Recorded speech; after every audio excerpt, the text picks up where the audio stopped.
When I moved down to Sydney, I realised, modelling can't go on forever. And I decided, well, maybe I should get a real job. So at the age of 18, I was out sailing on the harbour because we lived in Balmain and lucky enough to live on a beautiful house on the harbour.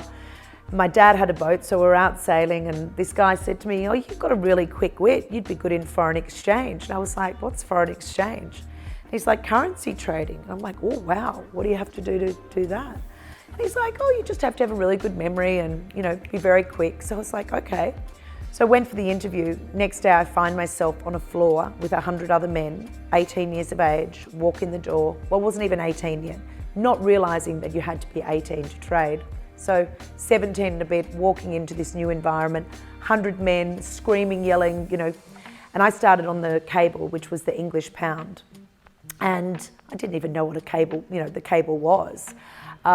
So the reason I got the job was because my boss was Scottish and no one could understand him because he was from Glasgow, and I'm really good with accents, so I could understand him. So he's like, yeah, you've got the job.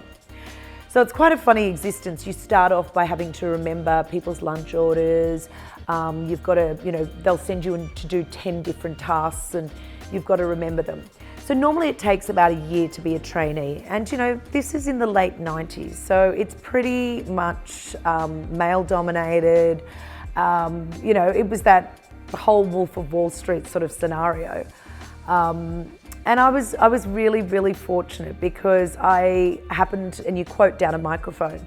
So my boss would often be out very long lunches. And so I started quoting down the microphone, and a few, obviously having a female voice, a few banks that mightn't have necessarily been switched on before had heard that there was a change down the microphone and started trading.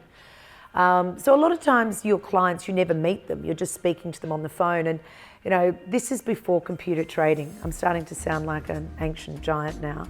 But there was a guy from, anyway, so traded the cable for a while. All of a sudden, they said there's an opportunity on a lot larger desk, 10 people. It was trading the Deutschmark. I'm like, I'm there, a lot faster currency, a lot more liquidity in the market. I'm like, this sounds like me. Get onto the desk, there's Python. Everyone has a nickname. You don't even want to know what my nickname was. So there's Python, there's Chica. My nickname, and this has got nothing to do with anything else, was Beaver. My mum goes, darling, I don't get why they call you Beaver. She goes, you don't even have big teeth. I'm like, Mum, it's not even to do with teeth, don't worry. And then she's thinking up all these other ideas. But how it came about, this nickname of Beaver, was I was walking into the office, my very first day of work, and someone had just seen that Naked Gun movie where Priscilla Presley's up on these stairs and the guy looks up and goes, nice beaver. So then my nickname became Beaver, which then got shortened to B. And I mean, it's sort of like a term of endearment. Everyone had a nickname. So anyway, unification of Germany is happening. The currency is going nuts. You barely get a lunch break. Screaming, yelling, and this is where I think I get my deep voice from now, because if you look back at old videos of myself, I never had such a deep voice. So I swear it's from all those years of screaming. And it was a really, really tough environment. Yes, it was a male-dominated environment. Yes, it was very hardcore. But my father always had taught me, keep your femininity, keep your dignity. So I really never saw myself in a male-dominated world. I just saw myself as an equal, as long as I always portrayed myself as that. He said, never be one of those 3 types of women. And what are the 3 types of women? There's one that becomes a bloke and squills beers down at the pub with everyone else. There's one that uses her womanly ways to get what she wants, low-cut tops, short skirts. Or there's one that recognises she's a female and, acts like one and acts like a lady. And that was always going to be me. So I found it pretty easy in that environment because I, always held myself well and focused on that.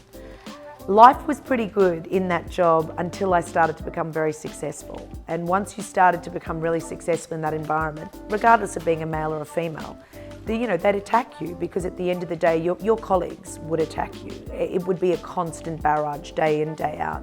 So it was a pretty hard environment to work in.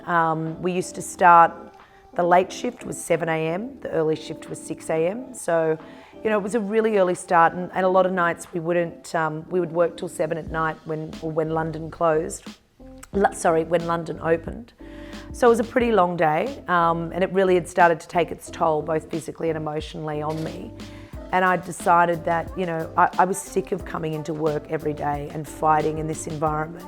And I think you spend so long at work, you've got to do something you love and are passionate about. And I did love this job, and I was passionate about it, but the environment had really changed. Things were getting a lot tougher. That's what I was trying to say before about the computers. So my first client was a client called Oosterhuis Landish Bank in London. And there was this incredible guy that I started trading with, and no one had really traded on a computer. I mean, I am starting to sound ancient here. So this guy used to tap in at night because he used to be in the night shift over there, and he used to trade. So all of a sudden, I got projected in my career a lot faster because he used to control a lot of the market with the Deutschmark and overnight. So this became a fairly large client for my company. And we had this great relationship. This guy, I mean, it was all over the computer. He basically, was an orphan, started as a caddy on a golf course, and through that met a banker and then got into banking, and I think he started cleaning in the bank and then worked his way up. I mean, it was one of those true success stories.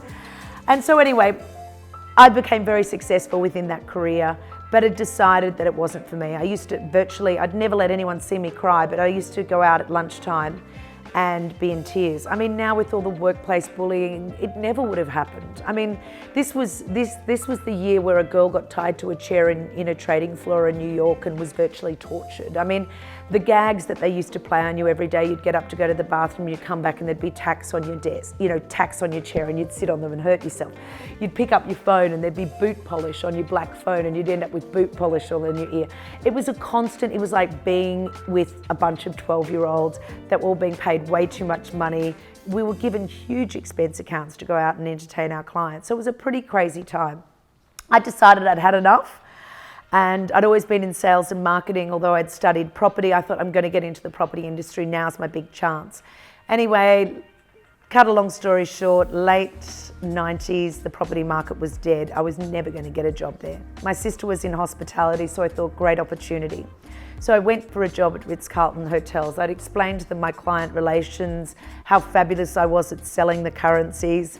And all of a sudden, 5 interviews later, I'm looking after the likes of Neil Diamond, Madonna, Bon Jovi, Princess Diana. Yes, so totally reinvented myself. So if someone says to you, if you study something at uni, you've got to stick to that, well then that's definitely not the case. You can always reinvent yourself. So I reinvented myself into sales and marketing.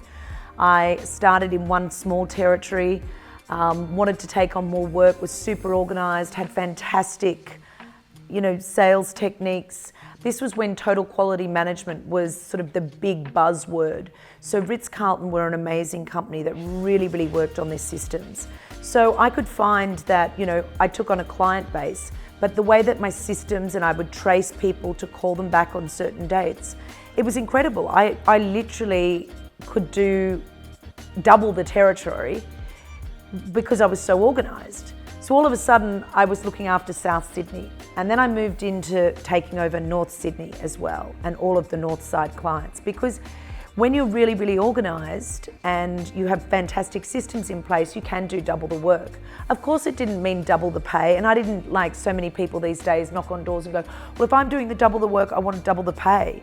But I got double the satisfaction, job satisfaction. And it didn't go unnoticed. I was soon promoted to Associate Director of Sales and Marketing. I became top 10 saleswoman in the world, which was a really big feat for Ritz-Carlton because it was a very big hotel company.